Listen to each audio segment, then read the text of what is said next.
大家都知道啦，我係一個用陰陽五行啦，用程式計算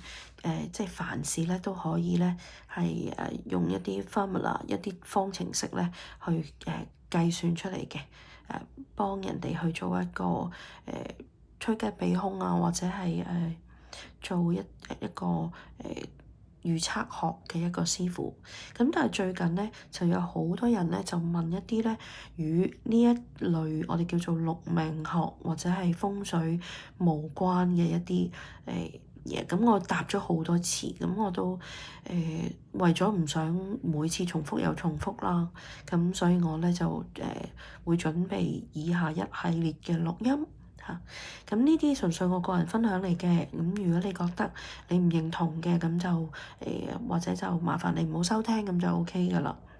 咁首先咧，以下就係有啲人就問我，佢話佢咧就去學緊一啲靈性有關嘅課程。咁我成日都覺得咧開卷咧有益嘅。第一就係咧，我都唔知道你學緊乜嘢。咁所以咧，我又點會去做一個評論咧？咁但係當佢哋咧好多時就會話俾我聽，佢會學到一啲係譬如一啲技能，嗰啲技能咧靈性有關嘅，咩心靈啊嗰啲咁樣啦嚇。我都係唔知課程內容嘅，所以咧我就唔方便評論。但係佢哋就牽涉到咧一啲譬如係一啲工具，一啲占卜嘅工具嚇。咁呢方面咧，我就有少少意見啦，因為我自己咧都有用文王卦去做占卜，咁我都嗰個經驗都幾豐富嘅嚇。